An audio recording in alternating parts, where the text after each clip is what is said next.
Hello बच्चों, कैसे हो आप सब। Welcome to Vedantik YouTube channel. बच्चों, सबसे पहले आपको नए वर्ड्स की हार्दिक शुभकामनाएं। ये नया वर्ड्स आपके जीवन में खूब सारी ढेर सारी खुशियां लेके आए। ठीक है बच्चों, न्यू ईयर आ गया है, नया साल आ गया, जनवरी 2025। अब जी मेंस भी नजदीक आ गया। ठीक है, इसी मंथ आपका जी मेंस है। ठीक है, 2024, चाहे आप ड्रॉपर्स हो या चाहे आप स्टार्टिंग फेज पर 12th के बाद दे रहे हो या 12th के साथ दे रहे हो जी मेंस। ठीक है, चाहे आप ड्रॉपर्स हो, ड्रॉप लेके दे रहे हो, ध्यान में एक चीज रखना, जो गलतियां आपने 2024 में की थी वो गलतियां बिल्कुल भी इस साल रिपीट मत करना। ठीक है, फिर क्या नया साल रह जाएगा। जो चीजें आप 2024 में कर रहे थे वही चीजें आप 2025 में कर रहे हो, तो नया साल किस बात का, वो तो पुराना साल ही हो गया। ठीक है, तो 2024 जो साल बीतता है ना, वो आपको कुछ ना कुछ सिखाता है। कुछ ना कुछ आपने उसमें गलती की थी, वो ये देता है कि अब आपकी नई जर्नी स्टार्ट हो गई है 2025 से। ठीक है, बिल्कुल अच्छे से करो। ठीक है, जो गलतियां आपने 2024 में की थी उनको रिपीट मत करो। ठीक है, रिपीटेड आपको नहीं रखनी। ठीक है, सीखो और फैमिली के साथ थोड़ा टाइम करो, फ्रेंड्स के साथ थोड़ा टाइम स्पेंड करो। ठीक है, जी मेंस होने के बाद, जी मेंस होने के बाद अभी तो फिलहाल आपको लग जाना है एकदम रिवीजन करने पर। ठीक है, कंसेप्ट आपके सारे क्लियर हो जाने चाहिए। अब तक जनवरी मंथ आ चुका है, फर्स्ट है, सारे कंसेप्ट आपके खत्म हो जाने चाहिए। ठीक है, अब मेन मुद्दा क्या, रिवीजन। यहां से करो रिवीजन स्टार्ट। बच्चे सोचते हैं कि अब जैसे जी मेंस का पेपर होगा, ठीक है, उसके 1-2 दिन पहले मैं फॉर्मूला रिवीजन कर लूंगा और उसके 1 हफ्ते पहले मैं अच्छे से एक बार रिवाइज कर लूंगा सारी चीजें। नहीं होगा, गारंटी दे दो, लिख के दे दो, नहीं होगा। यहां से रिवीजन करना स्टार्ट करो। ठीक है, यहां से रिवीजन करना स्टार्ट करो, स्ट्रेटेजी बनाओ कि अगर 25 क्वेश्चन फिजिक्स के आ रहे हैं, क्या मेरे को न्यूमेरिकल वाले में ध्यान देना है या खाली एमसीक्यू वाले करने हैं या सारे अटेम्प्ट करने हैं। जो चीजें मैंने आपको बताई थी सारी चीजें डिस्कस करो, एनालिसिस करो। ठीक है, पेपर को उठाओ, पेपर को देखो। ठीक है, कंसेप्ट तो अब नया कोई छूना ही नहीं है। ठीक है, जैसे कि आप कोई रैंडम कोई कंसेप्ट उठा रहे हो, कैसे कोई नया कंसेप्ट अगर आप उठा रहे हो तो गलत है। ठीक है, कि आपको नया कंसेप्ट नहीं करना, अब कुछ और एक्स्ट्रा बिल्कुल भी आपको नहीं पढ़ना। अब तक जितना पढ़ चुके थे उतना सफिशिएंट है। ठीक है, कोई नया चीज करने की जरूरत नहीं है। आप देख रहे हो कि सेमीकंडक्टर से क्वेश्चन आ रहा है तो सेमीकंडक्टर जल्दी से खत्म कर देता हूं, नहीं, किस मेजर पार्ट से उसका क्वेश्चन आ रहा है, लॉजिक गेट्स, लॉजिक गेट देख लो, बस ऐसी चीजें करनी है। ठीक है, अब स्मार्ट वर्क भी करना है। हार्ड वर्क तो किया है, हार्ड वर्क तो पूरे साल किया है 2024। ठीक है, अब जो बीच का गैप आता है ना, ये 1 मंथ के बीच में और 10-15 दिन का जो गैप होता है, उसमें स्मार्ट वर्क करना है, रिवीजन करनी जम के। ठीक है मेरे प्यारे बच्चों, तो बच्चों हमने 10 डे सीरीज लॉन्च की थी। ठीक है, पर डे हमने आपको 10 क्वेश्चन करवाए थे, आज उसी सीरीज का डे 7 है। ठीक है, 60 क्वेश्चंस ऑलमोस्ट सॉल्व हो चुके हैं। ठीक है, जिन्होंने वीडियोस नहीं देखी तो वीडियोस देख सकते हैं इसी वेदांतिक यूट्यूब चैनल पर, सारी वीडियोस डली हुई है मेरे प्यारे बच्चों। ठीक है, तो आज इस सीरीज का डे 7 है, तो डे 7 चलो मेरे प्यारे बच्चे स्टार्ट करते हैं। नंबर फर्स्ट क्वेश्चन आ गया आपके स्क्रीन पर। ठीक है, पढ़ो इसको आराम से, कोई जल्दबाजी नहीं है। Let a total charge TQ be distributed in a sphere of radius r। आपके पास एक स्फीयर है, क्या है, एक स्फीयर। ठीक है, जिसकी रेडियस कितनी है, इसकी रेडियस r है, कैपिटल R इसकी रेडियस है। ठीक है, और एक टोटल चार्ज TQ 2Q। ठीक है, तो एक 2Q चार्ज इस पर डिस्ट्रीब्यूटेड है, फैला हुआ है। ठीक है, with the charge density given by, अब इसके पास चार्ज डेंसिटी दे रखी है रो r, इसी कॉस्ट क्या है, के आर। इस चार्ज डेंसिटी का मतलब क्या है, इस चार्ज डेंसिटी का मतलब ये है, ये चार्ज नॉन यूनिफॉर्मली फैला हुआ है स्फीयर के अंदर। नॉन यूनिफॉर्मली मतलब अगर आप थोड़ी दूरी पर जाते हो तो आपको कुछ और चार्ज मिलता है, फिर थोड़ी और दूरी पर जाते हो तो कुछ और चार्ज मिलता है, सेम चार्ज आपको नहीं मिल रहा। नॉन यूनिफॉर्म है ना, कैसे वेरी कर रहा है, इस तरीके से, ठीक है। Where are is the distance from the centre, इस सेंटर से आर क्या है, दूरी, जितना आप जाना चाहते हो, ठीक है भाई। अच्छा, two charges A and B of minus Q each, अब आपके पास दो चार्जेस है, ठीक है। माइनस किया अगर उसका सेंटर सी है तो मान लो इसको, ठीक है। और क्या कह रहा है कि यहाँ पर एक चार्ज ए है और यहाँ पर दूसरा चार्ज बी है, ठीक है। माइनस क्यू और माइनस क्यू, यही है ना। Two charges A and B of minus Q each are placed on diametrically, ठीक है, opposite points at equal distance A from the centres, इस सेंटर से इक्वल डिस्टेंस ए दूरी पर ये दोनों चार्जेस रखे हुए हैं। चार्जेस कैसे हैं, इक्वल। आगे क्या कह रहा है, कह रहा है कि if A and B do not experience any force, अगर ए और बी के पास कोई भी फोर्स एक्सपीरियंस नहीं कर पा रहे, मतलब यहाँ ए और बी इन दोनों के बीच में कोई फोर्स लग ही नहीं रहा, ठीक है, कोई ये चार्ज नहीं लगा रहा ना ये चार्ज लगा रहा है, कोई फोर्स नहीं है, तब कह रहा है देन द वैल्यू ऑफ ए, आपसे पूछ रहा है इस ए की दूरी बताओ, ये ए कितना होगा। बहुत अच्छा क्वेश्चन, बहुत अच्छा क्वेश्चन है। अच्छा क्वेश्चन इसलिए है क्योंकि दो तीन चीजें, दो तीन कंसेप्ट एक ही बार में आप एक ही क्वेश्चन पर लगवा रहा है, इसीलिए क्वेश्चन अच्छा होता है। तीन या तीन से ज्यादा कंसेप्ट वो एक ही चीज पर लगा रहा है, एक ही क्वेश्चन पर आपसे लगवा रहा है, इसका मतलब अच्छा क्वेश्चन है, ठीक है। अच्छा, इस क्वेश्चन को करेंगे कैसे, बिल्कुल बेसिक से करेंगे। हमने बेसिक से हमें क्या पता है, हमें पता है कि टोटल चार्ज क्या होता है भाई, टोटल चार्ज क्या होता है, इंटीग्रेट कर दो, ठीक है, एक छोटे से चार्ज रो आर, ठीक है, और डीवी। अरे वॉल्यूम चार्ज डेंसिटी है ना, तो एक क्यू टोटल एक किसके इक्वल होगा, integrate rho r dv. Integrate करना है कहां से कहां, जीरो से लेके कैपिटल आर तक। आपको टोटल चार्ज मिल जाएगा कि इसके अंदर टोटल चार्ज कितना है। वो टोटल चार्ज कितना है भाई, 2q, ठीक है। रो आर की वैल्यू डालो, कितनी होगी, रो आर कितना है भाई, के आर,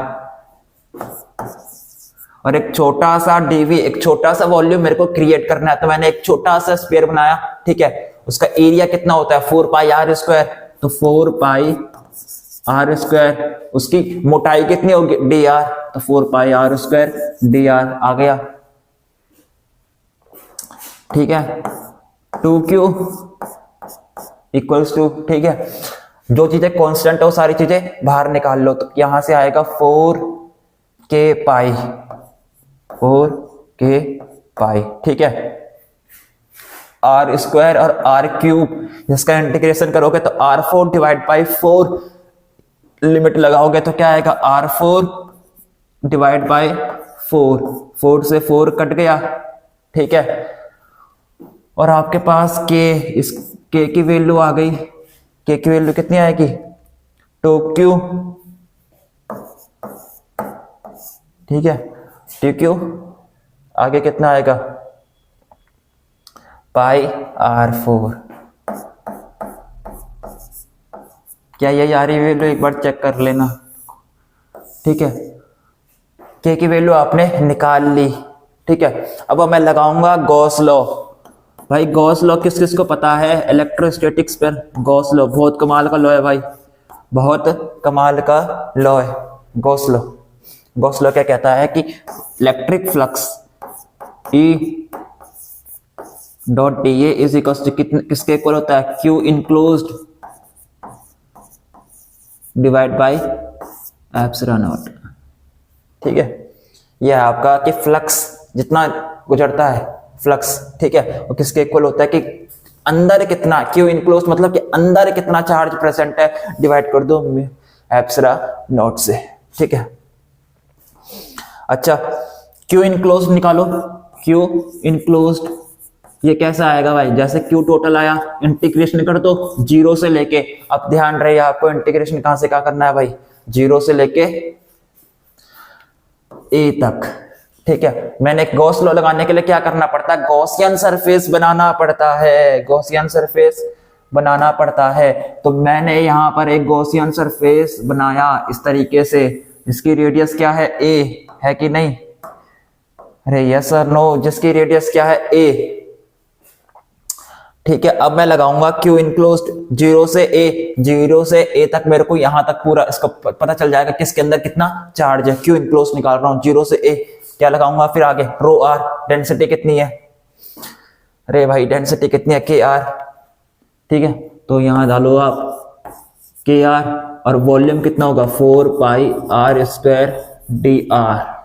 ठीक है, इसको सॉल्व करोगे तो आपके पास निकल के क्या आएगा, क्यू इनक्लोज्ड की वैल्यू कितनी आएगी, 4 पाई के। ठीक है, यहां पर आएगा आपके R4 डिवाइड बाई 4, तो यहां पर आएगा A4 लिमिट डालने के बाद डिवाइड बाई 4, 4 से 4 कटा, आपका आंसर आएगा पाई, अच्छा के A4। ठीक है, ये आपके क्यू इनक्लोज्ड की वैल्यू आ गई। के की वैल्यू डाल लो तो कितना आएगा, पाई से पाई भी कट जाएगा, तो के की वैल्यू मैंने पुट करी तो 2QA4, 2QA4। ठीक है, डिवाइड बाई क्या आएगा, R4, यही आएगा ना मेरे प्यारे बच्चों। ठीक है, ये आपके क्या आई है, क्यू इनक्लोज्ड की वैल्यू आई है। ठीक है, अच्छा अभी भी क्वेश्चन समाप्त नहीं हुआ, क्वेश्चन बहुत अच्छा है। E डॉट ए, तो यहाँ आएगा E, ठीक है, डॉट 4 पाई ए स्क्वायर। ठीक है, क्योंकि एंगल कितना बन रहा है यार, cos 0, इधर को कितना बनेगा एंगल, दोनों के क्या तरफ क्या, इलेक्ट्रिक फील्ड बाहर की तरफ और एरिया वेक्टर बाहर की तरफ। ठीक है, एंगल कितना बना, cos 0। E डॉट डी ए क्या होता है, E dot d A, E D A cos theta. Q enclosed की वैल्यू कितनी आएगी, 2QA4, 2QA4 divide by R4, यही है ना भाई, R4। ठीक है, कैपिटल R की पावर 4। और कुछ है, पाई वगैरह कुछ नहीं है। ठीक है, अब आप इलेक्ट्रिक फील्ड निकाल लो कि इलेक्ट्रिक फील्ड की वैल्यू कितनी आएगी। इलेक्ट्रिक फील्ड, इसको सॉल्व करोगे तो आपके पास इलेक्ट्रिक फील्ड निकल के आ जाएगी, QA4, QA2, QA square divide by कितना, नीचे क्या आएगा, यहां आएगा 2R4, 2 पाई R4, 2 पाई R4। ठीक है, ये आपकी वैल्यू आ जाएगी इलेक्ट्रिक फील्ड की। और अगर एक बार इलेक्ट्रिक फील्ड निकल के आ गई, उसके बाद तो क्वेश्चन क्या हो जाता है, खत्म हो जाता है। क्वेश्चन क्या हो जाता है, खत्म हो जाता है। इतना इसको जल्दी से इसका स्क्रीनशॉट ले लो। चलो, अब E की वैल्यू ये थी ना आपके पास। ठीक है, अब आगे क्या लगाना है, देखो इलेक्ट्रिक फील्ड निकल के आ गई।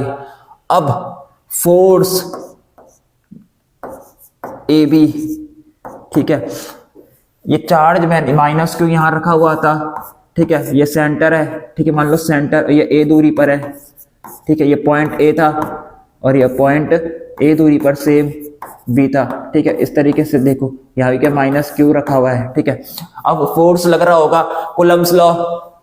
अरे कूलम्ब्स लॉ के अनुसार दोनों चार्जेस क्या लगाते हैं, एक दूसरे पर फोर्स लगाते हैं। तो ए पर फोर्स लगाया बी ने, तो force on A due to force B कितना आएगा, माइनस क्यू क्यू, तो कितना आएगा, Q square divide by 1/4 pi epsilon naught r square. R कितनी है, 2a का स्क्वायर, 2a का स्क्वायर। आंसर कितना आएगा आपका, Q square divide by 4a तो 16 pi epsilon naught A square. ये तो था कूलम्ब्स लॉ की वजह से, force due to Coulomb's law.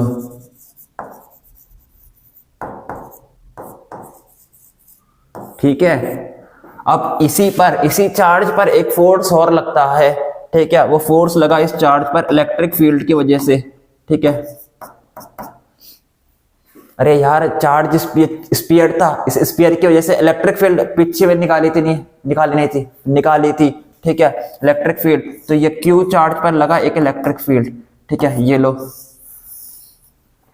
लेकिन कंडीशन क्या है, कंडीशन ये है कि इस पर if A and B do not experience any force, अगर ए और बी के पास कोई भी फोर्स एक्सपीरियंस नहीं कर रहे, इसका मतलब जितना फोर्स बी लगा रहा होगा, कूलम्ब्स लॉ लग रहा होगा, उतना ही ये वाला फोर्स इलेक्ट्रिक फील्ड के द्वारा जो फोर्स लग रहा है वो दोनों आपस में क्या होंगे, इक्वल होंगे। ठीक है, तो इसका मतलब Q square divide by 16 pi epsilon naught A square is equals to किसके इक्वल आएगा, क्यू ई। इलेक्ट्रिक फील्ड मालूम है, चार्ज से चार्ज काट लो। ठीक है, तो यहां पर क्या आ जाएगा आपका Q divide by 16 pi epsilon naught A square is equals to क्या आ गई, इलेक्ट्रिक फील्ड। ठीक है, ये आपके पास इलेक्ट्रिक फील्ड के इक्वल आ गई। ठीक है, बस अब क्या करना है, अब खाली आपको सॉल्व करना है। इलेक्ट्रिक फील्ड मैंने पीछे निकाल के आपको दे दी, किसकी फॉर्म में, क्यू की फॉर्म में, तो क्यू से क्यू भी कट जाएगा, यहां से आपका ए स्क्वायर आएगा, ए की वैल्यू आ जाएगी, एक ए की वैल्यू कितनी आएगी, यहां से आपकी ए की वैल्यू आएगी 2 की पावर 3/4। ठीक है, मेरे को चेक करके बताओ ए की वैल्यू यही आ रही है कि नहीं, कमेंट सेक्शन में लिखना आपको, यस सर आ रही है। ठीक है, बहुत अच्छा क्वेश्चन था। ठीक है, चलो नेक्स्ट क्वेश्चन।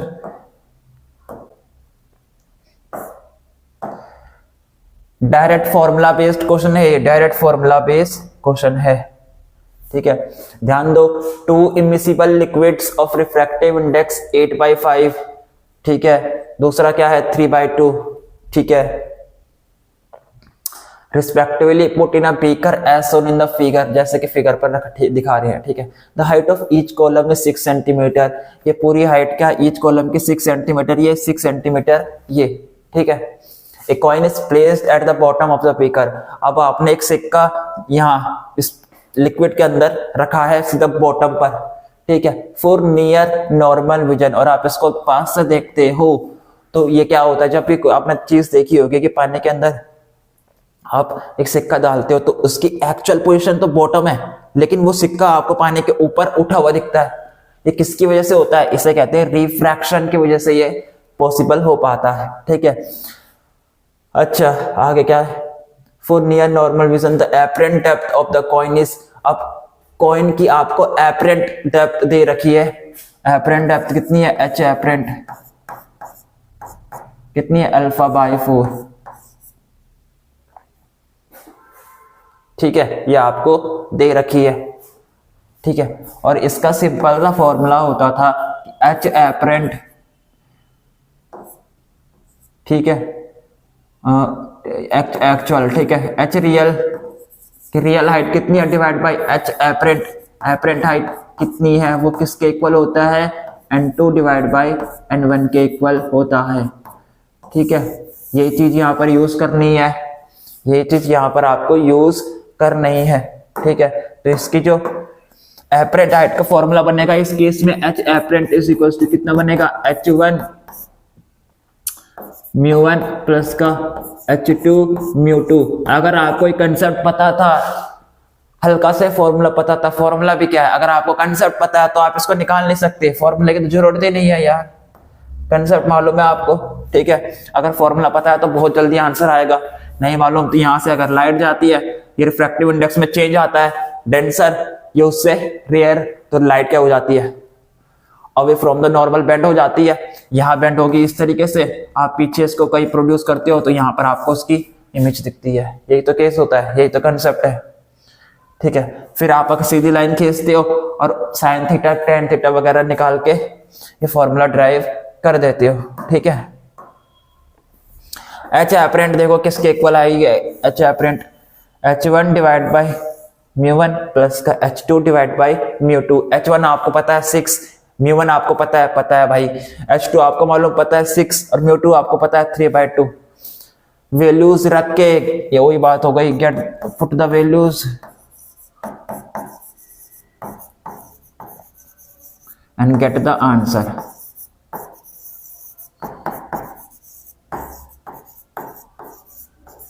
ठीक है, कैलकुलेशन तक आपको यहां पर नहीं करनी, कैलकुलेटर प्रोवाइड है। तो करना क्या था आपको, करना यह था कि आपको कंसेप्ट ढूंढना था, जो हर क्वेश्चन में आपको करना है, कंसेप्ट ढूंढना है उसके रिगार्डिंग जो फॉर्मूला लगेगा वो ढूंढना है बस। ये दो चीज तो आपको करनी है न्यूमेरिकल्स में, ये दो चीजें करनी होती है फिजिक्स में। कंसेप्ट ढूंढना होता है, कौन सा कंसेप्ट है। अब यानी कि आपने कंसेप्ट ढूंढा है, इसमें से रिफ्रैक्शन से है, कंसेप्ट ढूंढ लिया, रिफ्रैक्शन से है, लेकिन इस कंसेप्ट के बारे में आपको पता ही नहीं है, इस कंसेप्ट के बारे में आपको पता ही नहीं है, नहीं होगा क्वेश्चन। खाली कंसेप्ट ढूंढना थोड़ी है, उसके बारे में पता भी तो होना चाहिए, ये क्या सा चीज होगी, कैसे लगेंगे। देन फॉर्मूला आपके दिमाग में आ जाएगा अपने आप, अरे हाँ ये फॉर्मूला था, इस तरीके से डायरेक्ट फॉर्मूला लगाओ, आंसर आ जाएगा। चलो नेक्स्ट क्या है मेरे प्यारे बच्चों, कार्नोट इंजन। एक कार्नोट इंजन विद एफिशिएंसी 50%। एक कार्नोट इंजन है आपके पास जिसकी एफिशिएंसी कितनी दे रखी है आपको, 50%। 50% का मतलब 50 डिवाइड बाई 100, और इसकी एफिशिएंसी कितनी है, 1/2। ठीक है, आगे takes heat from a source at 600 kelvin. अभी ये कार्नोट इंजन सोर्स से कितनी हीट ले रहा है, 600 केल्विन। तो इसका जो टेम्परेचर T1 है सोर्स वाला 600 केल्विन है। ठीक है, in order to increase the efficiency to 70%, अगर इसको अपनी एफिशिएंसी बढ़ानी है 70%, ठीक है, तो ये एटा 1 है। अगर इसको एफिशिएंसी अपनी बढ़ानी है 70%, मतलब 70 डिवाइड बाई 100, ठीक है, काटो इसको तो आंसर आएगा 7/10। ठीक है, अगर इसको अपनी एफिशिएंसी बढ़ानी है कितना, 70% इसको बनाना है, तो keeping the temperature of sink same, sink का T2 को क्या रखना है, इसने सेम रखना है। ठीक है, टेम्परेचर ऑफ सिंक का कीपिंग मतलब एफिशिएंसी तो बढ़ानी है, लेकिन उसको अपना सिंक का टेम्परेचर सेम रखना है। आगे क्या पूछ रहा है, the new temperature of the source. अब सोर्स का इस केस पर, इस 70% वाले केस पर कुछ ना कुछ सोर्स का टेम्परेचर होगा, तो वो टेम्परेचर आपको फाइंड करना है। टेम्परेचर ऑफ S लिख देता हूं इसको। ठीक है, ये आपको फाइंड करना है कि कितना होगा। Direct formula based question. ठीक है, कार्नोट इंजन वाले केस में आपने पता था कि एटा को कैसे लिखते हैं, एफिशिएंसी को कैसे लिखते हैं, 1 माइनस के T2 डिवाइड बाई T1, यही लिखते थे ना। Temperature of sink divide by temperature of source. ठीक है, तो एटा की वैल्यू आपको मालूम है 1/2 है, तो 1/2 इज इक्वल टू 1 माइनस के T2 की वैल्यू नहीं मालूम, डिवाइड बाई T1 की वैल्यू मालूम है 6 है। ठीक है, हो गया इतना। अब इसको इधर लाओ, तो T2 divide by 600 is equal to क्या जाएगा, 1 माइनस के हाफ, तो 1/2 जाएगा। ठीक है, तो T2 की वैल्यू यहां से कितनी आएगी मेरे प्यारे बच्चों, 300 केल्विन। अब आपको पता चल गया है कि जो टेम्परेचर होगा सिंक का वो कितना होगा, 300 केल्विन। अब जब उसकी एफिशिएंसी बढ़ेगी 70%, इसका मतलब 7/10 उसकी एफिशिएंसी बढ़ी, वो भी किसके इक्वल होगा, 1 माइनस के T2 क्या, टेम्परेचर ऑफ सिंक। तो सिंक का टेम्परेचर क्या है, T2 300, सेम रहेगा ना। ये तो कहा है उसने, keeping the temperature of the sink same. Sink का टेम्परेचर 300 था, तो इस केस पर भी सिंक का टेम्परेचर सेम रहेगा। लेकिन अब उसका सोर्स का टेम्परेचर कितना होगा, वो है TS, वो TS आपको मांग रहा है। ठीक है, तो सॉल्व करो इसको, 300 divide by TS is equal to कितना आएगा यहाँ पर, 1 माइनस के 7/10, 1 माइनस के 7 डिवाइड बाई 10। ठीक है, तो यहाँ आएगा 3/10। ठीक है, आएगा कि नहीं आएगा, आएगा बिल्कुल। तो ऊपर जाएगा 300 into 10 divide by 3 is equal to क्या आएगा, TS। ठीक है, ये जाएगा इससे, 3 × 300, आंसर आएगा आपका TS की वैल्यू 100 नहीं 1000 केल्विन। ठीक है, टेम्परेचर इस बार जब उसकी एफिशिएंसी कार्नोट इंजन की 70% हो जाएगी, तब सोर्स का जो टेम्परेचर होगा वो कितना होगा, 1000 केल्विन। ठीक है, डायरेक्ट फॉर्मूला बेस्ड क्या है ये, efficiency is equal to 1 minus के T2 डिवाइड बाई T1। बस ये आपको पता होना चाहिए था और जीमेंट्स में आया है ये क्वेश्चन और आ भी सकते हैं, इसीलिए कह रहा हूं, ठीक है, कि इजी क्वेश्चन भी आते हैं। इजी क्वेश्चन को आपको बिल्कुल अच्छे से करना है, ठीक है, कोई जल्दबाजी नहीं करनी। इजी है इसका, बच्चे ये सोचते हैं इजी क्वेश्चन है और जल्दबाजी के चक्कर में वो क्वेश्चन भी गलत कर देते हैं। इस पर गलती आपकी है, ठीक है, फिर बहुत पछतावा होता है कि यार इजी क्वेश्चन भी गलत हो गया मेरे से। नेक्स्ट क्वेश्चन देखो, the speed of sound in oxygen at standard temperature pressure will be approximately कितनी होगी स्पीड ऑफ साउंड? अच्छा, Laplace correction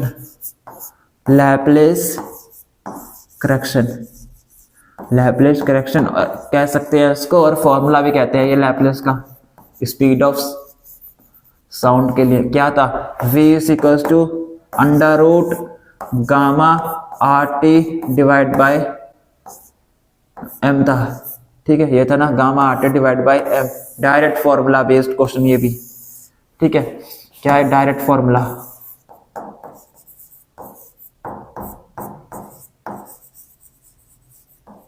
direct formula based, ठीक है, याद रखो ऐसे छोटे छोटे फॉर्मूले याद रखो, डिग्री ऑफ फ्रीडम वाले फॉर्मूले याद रखो, CP/CV याद रखो, ठीक है, बल्क मॉडुलस, वॉल्यूम एक्सपेंसिबिलिटी, कंप्रेसिबिलिटी, ये छोटे फॉर्मूले ना डायरेक्ट पूछता है जी मेन से, छोटा सा, ठीक है, तो याद रखो ये सारे फॉर्मूले। Speed of sound is equal to क्या होते हैं?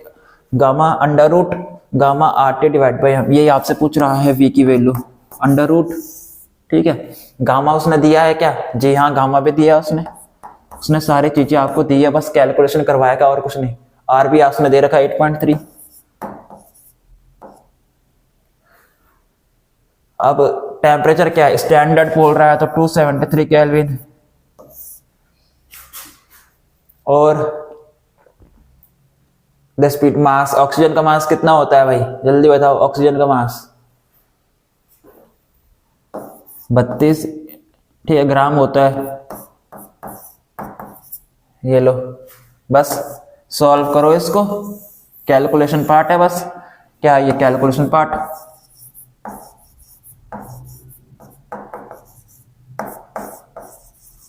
कैलकुलेशन भी आपको अपने हाथों से नहीं करनी, कैलकुलेटर दिया है इस चीज के लिए, कैलकुलेटर में डालो value, with in 30 second value के सारी आंसर आपको मिल जाएगा, ठीक है। बहुत इजी क्वेश्चन मेरे प्यारे बच्चों, देख रहे हो ना किस तरीके से ये इजी क्वेश्चन पूछ रहा है जी मेंस। मैं बार बार यही चीज कह रहा हूं आपसे, ये छोटे छोटे फॉर्मूले ना, डिग्री ऑफ फ्रीडम, सारे फॉर्मूले ले लेना है, उसके लिख लो, अलग से लिख लो, जो छोटे छोटे फॉर्मूले हैं, छोटे छोटे बिल्कुल, उनको अलग से लिख लो। स्पीड ऑफ साउंड, मोड वाला जो है, एंटी नोड वाला क्या बनता है, मतलब उसके ऑर्गन पाइप में क्लोज्ड वाले पर, ठीक है, ओपन वाले पर, ठीक है, कंप्रेसिबिलिटी, ठीक है, वॉल्यूम एक्सपेंसिविटी, ठीक है, सारे जो छोटे छोटे फॉर्मूले हैं वो सारी चीजें रख लो, ठीक है, अलग से। और इसका एक रिलेटेड था कैसे चीजें हो रही है, ठीक है, कैसे कि ये v स्पीड ऑफ साउंड था, लैपलेस के करेक्शन और लैपलेस फॉर्मूला भी कहते हैं इसको, under root gamma RT divide by m, direct दे दिया इसमें से क्वेश्चन, ठीक है। काइनेटिक एनर्जी वाले फॉर्मूले, काइनेटिक थ्योरी ऑफ गैसेस में से, ठीक है, वो सारी चीजें ना आप छोटे छोटे जो फॉर्मूले अलग लिख लो एक पेज में, ठीक है। अब जितनी बार आप चीजें लिखोगे वो चीजें आपको याद आराम से हो जाएगी, ठीक है, तो ये इंपॉर्टेंट है जी। चलो नेक्स्ट है question number 5। A block of mass 10 kg skipped on a rough incline plane. एक रफ इंक्लाइन प्लेन है, उस पर एक क्या रखा हुआ है, 10 किलोग्राम का एक बॉक्स रखा हुआ है। अच्छा जी, as shown in the figure, जैसे कि फिगर पर बता रहा है, a force of 3 newton is applied on the block. एक फोर्स लगा, कितने न्यूटन का? 3 न्यूटन का बॉक्स पर फोर्स लगा, नीचे की तरफ दिखा रहे हैं, ठीक है, is applied on the block. The coefficient of static friction between the plane and the block is 0.6, ठीक है। तो कोएफिशिएंट कितना दे रखा है इसका स्टैटिक फ्रिक्शन का? 0.6 इज इक्वल्स टू 6/10, ठीक है। आगे, what should be the minimum value of force P ये फोर्स पी की मिनिमम वैल्यू कितनी होनी चाहिए, आप ऊपर की तरफ आपको कितना फोर्स लगाना है, ठीक है, such that the block does not move downward, ताकि जो ब्लॉक है वो डाउनवर्ड नीचे की तरफ मूव ना कर जाए। मतलब ये ब्लॉक्स गिर रहा होगा, ये बॉक्स क्या होगा, नीचे की तरफ गिर रहा होगा, ठीक है, और आपको कितना खींचना है उस ब्लॉक को कि वो नीचे की तरफ गिरना ना सके, नीचे की तरफ ना गिरे, ठीक है। तो इसका क्या बनाओ मेरे प्यारे बच्चों, फ्री बॉडी डायग्राम। इंक्लाइन में है ना, तो इंक्लाइन में बनाओगे इस तरीके से, धरती मां फोर्स लगाती है इसके ऊपर mg, ठीक है, mg का एक कंपोनेंट इधर बनेगा, थीटा यहाँ है तो ये हो जाएगा mg cos थीटा, ठीक है, एक कंपोनेंट यहाँ जाएगा जिसे मैं कहूंगा mg sin theta, mg sin theta. सब कुछ दिख रहा है बिल्कुल बढ़िया से। एक फोर्स इधर लगा, अब ये नॉर्मल भी तो होगा, तो नॉर्मल यहाँ होगा r, ये क्या है इसका नॉर्मल। अगर नीचे गिरा है तो अपोजिट तरफ p की तरफ किस डायरेक्शन पर फ्रिक्शन फोर्स भी लग रहा होगा। अरे तभी तो कोएफिशिएंट ऑफ स्टैटिक फ्रिक्शन दे रखा है ना, क्यों देते, फ्रिक्शन जब नीचे की तरफ गिर रहा होगा तो फ्रिक्शन भी लग रहा होगा। अब क्या करना है, ठीक है, at equilibrium position, at equilibrium position पर क्या होता है, जितना अब ये बॉक्स नीचे की तरफ डाउनवर्ड की तरफ मूव नहीं होना होगा। कब नहीं होगा, जब नीचे वाला फोर्स बराबर होगा ऊपर वाला, मतलब यहां से कोई खींच रहा है वहीं से सेम फोर्स से खींच रहा होगा, तभी तो हिलेगा नहीं। नहीं आई बात समझ में, ठीक है। तो ये है mg sin थीटा, नीचे की तरफ लग रहा है mg sin थीटा प्लस का 3 न्यूटन भी लग रहा है, ठीक है, ये इक्वल होगा ऊपर वाले फोर्स P प्लस का फ्रिक्शन फोर्स, फ्रिक्शन F। अब ये mg cos थीटा, r की वैल्यू क्या आएगी, mg cos थीटा, r की वैल्यू क्या आएगी, mg cos थीटा, ठीक है। अच्छा थीटा पे 45 डिग्री है, बहुत सही, और m की वैल्यू क्या 10 और g हमें लेना है 10, तो 10 इंटू ये आ जाएगा आपके पास 1/√2, यहां से आएगा r की वैल्यू आपके पास 100√2, ठीक है। यहां m कितना है 10, यहां भी आपके पास आएगा 100√2 प्लस का 3 is equals to P plus का फ्रिक्शन क्या होता है भाई, फ्रिक्शन की वैल्यू मालूम है ना कि फ्रिक्शन क्या होता है, फ्रिक्शन पे क्या लिखते हैं, mu S R, mu R, ठीक है। तो ये ना आपके पास म्यू की वैल्यू दे रखी है 6/10, ठीक है, तो 6/10 फ्रिक्शन की वैल्यू निकालोगे तो आपके पास 100√2 इंटू 6/10 आएगा, एक 10 से एक 10 कट गया, 60√2, यहां पर कितने आएगी आपके पास 60√2, ठीक है। तो यहां पर आपके पास आएगा 40, यहां पर आपके पास आएगा 40√2, ठीक है, प्लस का 3 इज इक्वल्स टू P की वैल्यू, ठीक है। अब इसको करोगे आप रेशनलाइज, बेसिक मैथ, √2 से ऊपर √2 मल्टीप्लाई करोगे नीचे, तो यहाँ आएगा 20√2 प्लस का 3, तो P की वैल्यू क्या आएगी आपके पास 20√2 प्लस का 3, ठीक है, न्यूटन। इसको सॉल्व करो, √2 की वैल्यू डालो, 20 से मल्टीप्लाई करो, उस पर 3 ऐड अप कर दो और आपका आंसर आ जाएगा, ठीक है। बेसिक क्वेश्चन ये भी था, ज्यादा हार्ड क्वेश्चन था बच्चों, ये हार्ड क्वेश्चन नहीं था, ठीक है। क्यों नहीं था हार्ड क्वेश्चन, क्योंकि जो जिस प्लेन पर रखा हुआ है वो मूव नहीं कर रहा। नहीं आए बात समझ में, ये क्वेश्चन हार्ड हो जाता, थोड़ा डिफिकल्टी आ जाती अगर ये कहती है इंक्लाइन प्लेन भी मूव कर रहा है, इंक्लाइन प्लेन भी मूव कर रहा है। फ्रेम ऑफ रेफरेंस कैसा हो गया, नॉन इनर्शियल, इस केस पर क्या है, इनर्शियल। समझ में आया, वो मैं कराऊंगा अभी क्वेश्चन, ठीक है, डे 8 पर। तो चलो अगला क्वेश्चन नंबर 6। क्वेश्चन नंबर 6 पढ़ो आराम से। The horizontal component of earth's magnetic field at a place is, अच्छा horizontal component of magnetic field दे रखा है आपको कितना, BH 3.5 इंटू 10 की पावर 5, 3.5 इंटू 10 की पावर -5 टेस्ला। ठीक है, अब जो हॉरिजॉन्टल कंपोनेंट दे रखा है, a very long straight conductor carrying current of √2 ampere, तो एक करंट कैरी कर रहा है एक straight conductor √2 ampere in the direction from south east to north west. अच्छा जी, ये हो गया नॉर्थ साउथ, ये होता है ना भैया। ठीक है, अब क्या बोल रहा है ये कि द फोर्स, अच्छा कंडक्टर किस डायरेक्शन पर, पहले ये देखो south east to north west, तो कंडक्टर कुछ इस तरीके से होगा, south east to north west. या आपका कंडक्टर है, ठीक है, O और A इस डायरेक्शन पर। The force per unit length आपसे पूछ रहा है कि force per unit length L कितना होगा। बेसिक क्वेश्चन है लेकिन दिमाग लगेगा, बेसिक क्वेश्चन है लेकिन लॉजिक लगेगा, दिमाग लगेगा। The force per unit length experience by the conductor इस कितना होगा। न्यूमेरिकल वैल्यू टाइप क्वेश्चन है क्योंकि यहां पर वैल्यू डैश दे दिया गया है आपको। न्यूमेरिकल वैल्यू का क्वेश्चन है, लॉजिक लगाएगा बस, आंसर तो छोटा सही है, आंसर तो छोटा ही सही है बच्चों। अब ये क्या था, हॉरिजॉन्टल कंपोनेंट ऑफ अर्थ की मैग्नेटिक फील्ड का जो हॉरिजॉन्टल कंपोनेंट होता है वो ना किसकी तरफ शो होता है, geographic south to geographic north.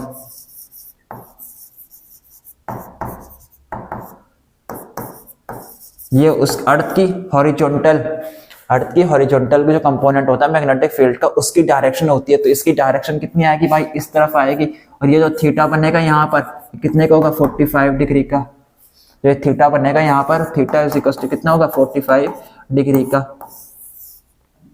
अब मैग्नेटिक फील्ड पर अगर आप एक करंट कैरिंग कंडक्टर रखते हो तो उस पर एक फोर्स लगता है, मैग्नेटिक फोर्स।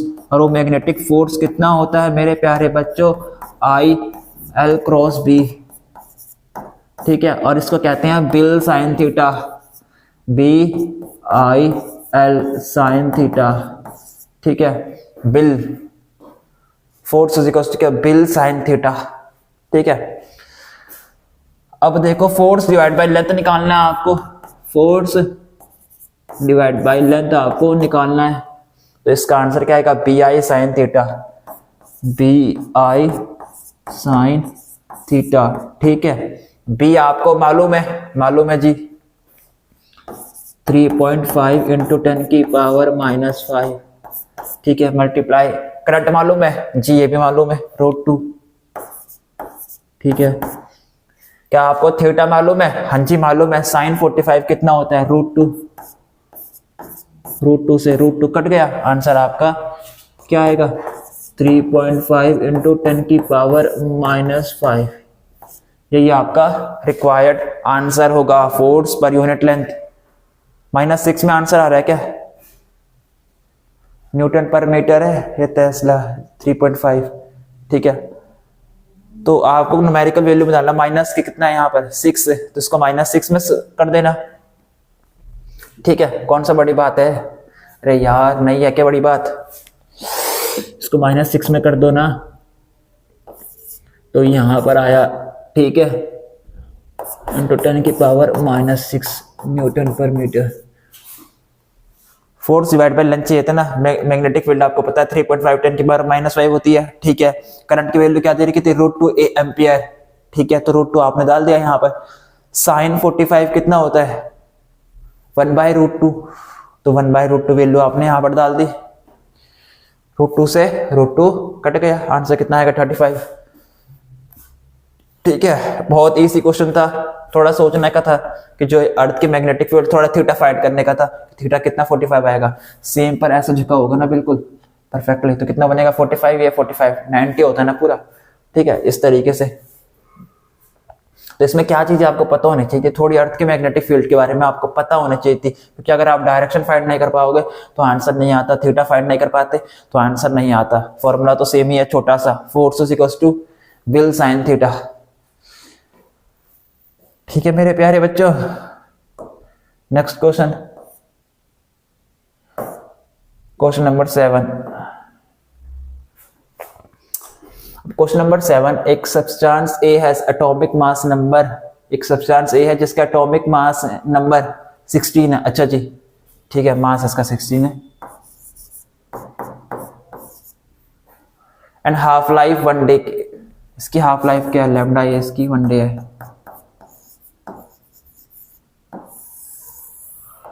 ठीक है, नेक्स्ट देखो क्या, another substance B has atomic mass 32, दूसरा सब्सटेंस जिसका एटॉमिक मास क्या है 32 and half life of 1/2 day. ठीक है, इसकी हाफ लाइफ कितनी है, लैम्डा बी हाफ डे।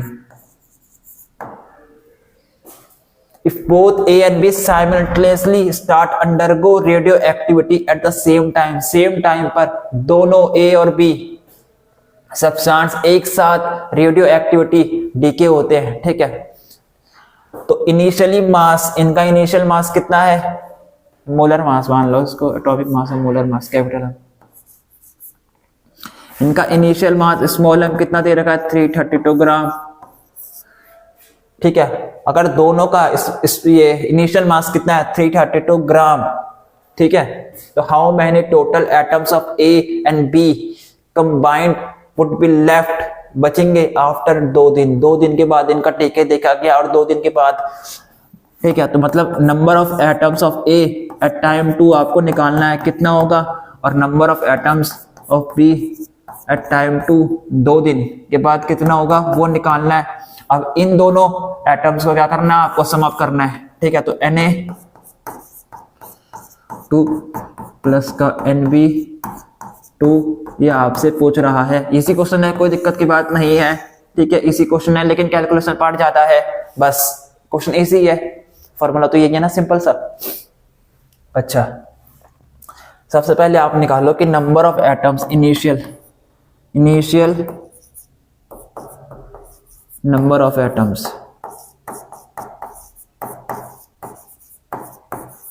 देखो ये रिपीट हो रहा है, रिपीट क्यों हो रहा है, जो चीज आप ए के लिए करोगे वही चीज आप बी के लिए करोगे, फिर बाद में आपस में क्या करोगे, जोड़ोगे। चेंज क्या है, बस हाफ लाइफ चेंज हो रही होगी, हाफ लाइफ भी चेंज हो रही है। ठीक है, तो यही तो डिफरेंस है, जो चीज आपने ए के लिए किया, जो कंसेप्ट आपने ए पे लगाया वही बी पर सेम करना है। क्वेश्चन इजी है, ऐसी बात नहीं है, क्वेश्चन इजी है, लेकिन तरीका सही है पूछने का। ठीक है, उसने खाली आपसे ये नहीं करवाया, ये भी करवाया, दोनों को ऐड करके दो, ये भी करवाया, क्वेश्चन बढ़िया है। ठीक है, इजी नहीं है, मतलब ठीक ठाक है, अच्छा क्वेश्चन है। अच्छा, initial number of atom A के इनिशियल नंबर ऑफ एटम बता दो क्या होता है। मास देखो 16 डिवाइड बाय 320 इंटू Na क्या है, एवोगैड्रो कांस्टेंट। ठीक है, इसको सॉल्व करोगे आपको क्या मिल जाएगा, आंसर मिल जाएगा नंबर ऑफ एटम्स। ठीक है, number of atoms of B, ठीक है, ये NB initial bond N naught B कर लो उसको। ठीक है, कितना होगा, सेम इसका 32 डिवाइड बाय कितना 320 ग्राम। ठीक है, इनटू एवोगैड्रो नंबर। ठीक है, यहां से आपको क्या मिल जाएगा, number of atom, initial number of atoms आपको यहां से मिल जाएंगे। ठीक है, फिर आप क्या निकालोगे, फिर आप निकालोगे lambda. Lambda is equal to क्या होता है, ln2 divide by half life. Half life कितनी है, 1 डे की, 1 डे की। तो इसकी जो आंसर आएगा वो क्या आएगा, 0.693। ठीक है, डे -1। ठीक है, सेम यहां से आप लैम्डा ही आपने यहां से निकाली। ठीक है, लैम्डा ही नहीं है, लैम्डा ही नहीं दे रखा, टी हाफ दे रखा है। ठीक है, ये टी हाफ है, हाफ लाइफ है ना, ये टी हाफ है। ठीक है मेरे प्यारे बच्चों, सेम लैम्डा भी निकालो यहां से, क्या आएगी, ln2 डिवाइड बाय हाफ, मतलब मल्टीप्लाई कर दो 2 से। ठीक है, तो 0.693 इंटू 2 के मल्टीप्लाई करोगे आप, कितना आएगा यहाँ से, 2 3 जा 6, 2 9 जा 18, कैरी 1, 2 6 या 12 और एक 13 का 3.1 1.386 दे -1। ठीक है, ये आ गया आपका लैम्डा ए भी आ गया, लैम्डा बी भी आ गया। ठीक है, अब निकालोगे number of atoms, number of atoms जो बचे, नंबर ऑफ एटम्स बचे 2 दिन के बाद, वो किसके इक्वल आता है, n नॉट। ठीक है, e की पावर माइनस के लैम्डा टी। ठीक है, निकल आएगा नहीं आएगा, n नॉट आपको मालूम है इनिशियल नंबर ऑफ एटम्स। ठीक है, लैम्डा आपको मालूम है 0.693, टाइम आपको मालूम है 2 दिन, सारी चीजें आपको इस केस पर मालूम है। All values are known.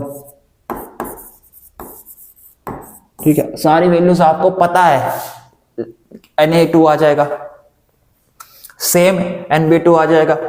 ठीक है, इस तरीके से लगा के फिर उन दोनों को क्या करोगे, सम अप कर दोगे, आंसर आ जाएगा। तो ये अच्छा क्वेश्चन है, क्यों है, क्योंकि कैलकुलेशन करवाई है इसने अच्छी खासी, एक ही चीज जो हम यहाँ कर रहे हैं उसको रिपीट भी करवाया है, अच्छा क्वेश्चन है। ठीक है, फॉर्मूला सेम ही था, सिंपल सा फॉर्मूला याद होगा आपको, यही होता है। ठीक है, सिंपल सा, तो ये अच्छा क्वेश्चन था। ठीक है, चलो question number 8। Question number 8, in the given figure the EMF of the cell is 2.2 volt. इस सेल का ईएमएफ 2.2 वोल्ट है एंड इंटरनल रेसिस्टेंस कितना है, 0.6 ओम। ठीक है, सेल का। अच्छा जी, आगे क्या बोला है, आगे कह रहा है calculate the power dissipated the volt circuit in the volt. इस पूरे सर्किट में कितनी पावर डिसिपेट हुई है वो आपको निकालना है। ठीक है, सबसे पहले पावर आपको निकालना है, तो पावर इज इक्वल टू क्या होता है भाई, पावर इज इक्वल टू क्या होता है, V square by R. R क्या, आर इक्विवेलेंट। ठीक है, ये होता है पावर, V स्क्वायर आपको मालूम है। अब आर इक्विवेलेंट, इस सर्किट का अगर आप नेट, जिसे मैं कहता हूं आर इक्विवेलेंट या मैं कहता हूं आर नेट, ठीक है, नेट रेसिस्टेंस फाइंड कर दो तो बिल्कुल वी पता है आपको, और बस क्या फाइंड करना है आपको, आर नेट, कि नेट रेसिस्टेंस कितना है सर्किट का। ठीक है भाई, 0.6 तो इसका है इंटरनल वाला। ठीक है, तो इसको तो मान लो R1। ठीक है, स्मॉल R1। ठीक है, अब यहां से करंट डिवाइड होगा। ठीक है, यहां से करंट जाएगा I1 इधर और यहां जाएगा I2 इधर, ये दोनों सीरीज पर है, 4 और 8 सीरीज पर है। देखो I1, अगर यहां से करंट गया I1, ध्यान दो, यहां करंट गया जाएगा I2। ठीक है, फिर यहां से दोबारा करंट क्या होगा, डिवाइड हो रहा है, यहां गया I3, यहां जाएगा I4। तो I3 ये सीरीज पर है और ये वाला सीरीज पर है, बाकी सब क्या है, पैरेलल पर है। ठीक है, तो सर्किट क्या हो जाएगा, सर्किट इस तरीके से बनेगा, 1 2 3, ठीक है 4। ये तो 4 ओम ऊपर वाला से छोड़ो मत, 4 ओम तो पैरेलल पर है। ठीक है, इससे सेम करंट पास करेगा। ठीक है, तो 4 और 8, 4 कितना होगा, 12 ओम का। तो इसकी जगह मैंने एक रेजिस्टेंस लगा दिया 12 ओम का। ठीक है, ऐसे 2 और 4 दोनों सीरीज पर है, तो 2 और 4 का नेट कितना आएगा, 6 ओम। 6 ओम का मैंने इसको हटा के एक 6 ओम का क्या लगा दिया, रेजिस्टेंस लगा दिया, और 8 ओम ये है। अब इसका क्या निकाल लो, आर इक्विवेलेंट निकाल लो, सबके सारे रेजिस्टेंस कैसे, पैरेलल पर। आर इक्विवेलेंट का फॉर्मूला क्या होता है, 1/4 प्लस का 1/12, 1/4 प्लस का 1/12 प्लस का 1/6 प्लस का 1/8। ठीक है, ये सारी चीजें आप इसको निकाल लो। ठीक है, अब इसको सॉल्व करोगे तो कितना आएगा,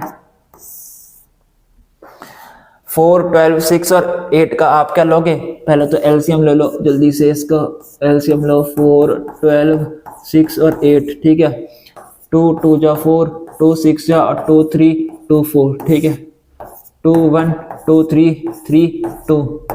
ठीक है, 3 ये आ जाएगा, 3 1 1 1 और ये आ जाएगा 2, यहाँ बचेगा 2। 2 2 जा 4, 4 3 जा 12 और 12 2 जा 24। इसका एलसीएम कितना आएगा, 24। 4 के टेबल पे 24 6 बार जाता है। कितनी बार जाता है मेरे प्यारे बच्चों? 6 बार। ठीक है, 6 प्लस का 12 के टेबल पे कितना बार जाता है? 2 प्लस का 6 के टेबल में 4। ठीक है, 6 के टेबल में 4 प्लस का 3। ठीक है, तो यहां से आएगा 6 2 जा 8, 8 4 12 और 17 डिवाइड बाई 24। तो R इक्विवेलेंट आई आपके पास 24 डिवाइड बाई 17 ओम। चेक कर लेना कैलकुलेशन वगैरह। ठीक है, कैलकुलेशन वाला पार्ट में आपके ऊपर छोड़ता हूँ, चेक कर लेना। ठीक है, बिल्कुल। R इक्विवेलेंट मिल गया। ठीक है, ये R इक्विवेलेंट इसका मिला है, इस पर आप 0.6 और ऐड करोगे तो नेट R नेट कितना आएगा? ठीक है, R नेट कितना आ जाएगा? 24 डिवाइड बाई 17 प्लस का 6, 0.6 है ना, तो 6 बाई 10। ठीक है, इसको सॉल्व करके ये आपका आंसर आ जाएगा। ठीक है मेरे प्यारे बच्चों, वी स्क्वायर आपको मालूम पता है, 2.2 इंटू 2.2 करोगे वी स्क्वायर आ जाएगा, और आर इक्विवेलेंट भी आपको पता है। मेन चीज क्या थी कि इस कॉम्प्लेक्स वाले को सिंपल बनाना था बस। करंट देखना आपने, जहां से करंट डिवाइड कर रहा है, यहां सीधे जा रहा है करंट, इसका मतलब ये दो रेजिस्टेंस सीरीज पर होंगे। यहां करंट डिवाइड हो रहा है तो इसका मतलब पैरेलल पर होंगे। ठीक है, इस तरीके से। चलो next question, question number 9। In the given circuit value of y इस y की वैल्यू पूछ रहा है कि y की वैल्यू क्या होगी इस सर्किट पर। भाई कितनों का ये लॉजिक गेट्स आता है, वो तो इसको आराम से कर देंगे लॉजिक गेट को। ठीक है, अब ध्यान दो, सिंपल से इसको बिना यूज करे आप इस डायग्राम पर ही कर दोगे। ठीक है, ध्यान दो, अगर ये 1 इनपुट यहां से गया और नॉट लगा, इसका मतलब यहां पर जो बना होगा वो क्या निकला होगा? आउटपुट 0। अरे 1 का नॉट, 1 का कंप्लीमेंट क्या होता है? 0। ठीक है, वो 0 यहां गया। ठीक है, इधर। ठीक है, सेम वो 0 यहां गया। ठीक है, वो 0 नॉट गेट बना तो कितना बनेगा? यहां पर बनेगा 1। ठीक है, अब ये 0 यहां पर गया और ये क्या मतलब है? एंड, तो 0 इंटू 0 0, और उसका कंप्लीमेंट तो यहां पर आएगा 1। अब ध्यान दो, यहां पर 1 है। ठीक है, बस ये यहां का खेल खत्म हो गया। अब यहां से चेक करो, ये 0 गया यहां पर 0। ठीक है, और ये वाला जो इसका आउटपुट है किससे कनेक्ट है? इससे, तो इसका 1 यहां पर आया 1। नैंड गेट है तो पहले क्या करेगा? मल्टीप्लाई करेगा, तो 0 इंटू मल्टीप्लाई कितना हो? 1 0, फिर उसका कंप्लीमेंट लेगा तो कितना आएगा? 1। तो यहाँ कितना आया? 1। ये 1 का इसका आउटपुट इसके इनपुट के साथ कनेक्ट है, तो ये 1 यहां चले जाएगा। ठीक है, 1 इंटू 1 1, और 1 का कंप्लीमेंट कितना होता है? 0। तो आंसर ये 0 y से कनेक्टेड है, तो y इज इक्वल टू क्या आएगा मेरे प्यारे बच्चों? 0।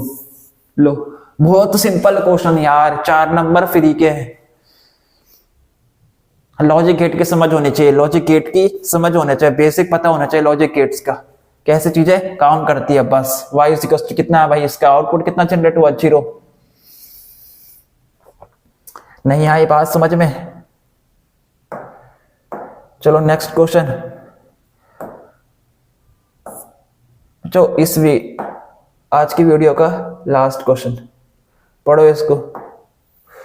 Magnetic flux in weber in a closed circuit of resistance 20 ohm. Closed circuit है जिसका रेसिस्टेंस आपको दे रखा है R 20 ओम। ठीक है, varies with time TS at. अच्छा, इसका जो मैग्नेटिक फ्लक्स है सर्किट का वो वेरी कर रहा है टाइम के साथ, तो टाइम का फंक्शन दे रखा होगा 8t² माइनस के 90 प्लस का 5। आपसे पूछ रहा है the magnitude of the induced current. अच्छा, करंट की वैल्यू बताओ I इंड्यूस्ड। ठीक है, टाइम कितना भाई? Time is equal to 0.25 second पर। ठीक है, इसका मतलब time is equal to 154 second पर पूछ रहा है आपसे कि कितना इंड्यूस्ड करंट हुआ होगा सर्किट के अंदर। ठीक है, मिली एम्पियर में बताना है, numerical value answer type question है। देखो इसी क्वेश्चन है, डायरेक्ट फॉर्मूला बेस्ड। अच्छा, करंट इंड्यूस, करंट से पहले उस पर एक EMF इंड्यूस हुआ होगा, तो EMF वो किसकी वैल्यू क्या होती है, d5 डिवाइड बाई dt। कितनी रेट से फ्लक्स चेंज हो रहा है, कितनी रेट से फ्लक्स चेंज हो रहा है। अब इसको डिफरेंशिएट करोगे टाइम की रिस्पेक्ट पर फ्लक्स को, तो d dt 80 स्क्वायर माइनस के 90 प्लस के 5, ठीक है, मोड लगा दिया। इज इक्वल्स टू क्या आएगा इसका आंसर 16t, ठीक है, और माइनस के 9, ये आपका आंसर आएगा EMF। अब EMF की वैल्यू निकालनी है, time is equals to 1/4 second के लिए, तो यहां डालो 16 इंटू 1/4 माइनस के 9 और मोड डालोगे 4 4 जा 16, आंसर आएगा आपके पास 5 वेबर, नहीं 5 वोल्ट। EMF तो वोल्ट में होता है ना, 4 इंटू 4 से कटा, ठीक है, तो 4 माइनस 9 कितना आएगा 5, क्योंकि बोर्ड लगा हुआ है, ठीक है। तो EMF की वैल्यू क्या आ गई आपकी 5 आ गई, E की वैल्यू, ठीक है। अब इंड्यूस्ड करंट बताना है, तो करंट इज इक्वल्स टू क्या होता है V बाई R, ठीक है। तो current is equals to V की वैल्यू कितनी है 2 और R की वैल्यू कितनी है 20, काटने पर कितना आएगा मेरे प्यारे बच्चों 1/10, 1/10, और इसे मैं कहूंगा कि I की वैल्यू कितनी आएगी 10 की पावर -1 एम्पियर, ठीक है। इतना ही तो आएगा ना। अब बाकी आप इसको चेंज कर लेना मिली एम्पियर पर, ठीक है। 1 एम्पियर इज इक्वल्स टू 10 की पावर 3 मिली एम्पियर होता है, कन्वर्ट कर दो और आंसर बता दो कितना आएगा, ठीक है। बिल्कुल बेसिक से क्वेश्चन था, कोई हमने इसमें ज्यादा दिमाग नहीं लगाया, फॉर्मूला आपको मालूम था, चीजें कैसे हो रही थी, कंसेप्ट वो भी चीजें आपको मालूम थी, ठीक है मेरे प्यारे बच्चों। तो बच्चों आज की वीडियो यहीं पे एंड करते हैं। अगर आपको वीडियो पसंद आई हो तो वीडियो को लाइक करो, शेयर करो यार अपने दोस्तों के साथ, ताकि हमको पता चल सके कि हाँ हमारा कुछ पढ़ा है वह आपको समझ में आ रहा है, ठीक है। और अगर आप इस चैनल पर पहली बार विजिट कर रहे हो तो चैनल को सब्सक्राइब करना मत भूलना, ठीक है। और अपने दोस्तों को भी रिकमेंड करो कि हाँ आप इस चैनल को वीडियोस, इसका कंटेंट काफी अच्छा है, ठीक है, और इस चैनल को सब्सक्राइब कर सकते हो, तो दोस्तों को भी रिकमेंड करो, ठीक है। चीजें ऐसी आती है, ठीक है मेरे प्यारे बच्चों। तब तक के लिए कीप प्रैक्टिस, कीप लर्निंग, मिलते हैं नेक्स्ट वीडियो पर। Thank you.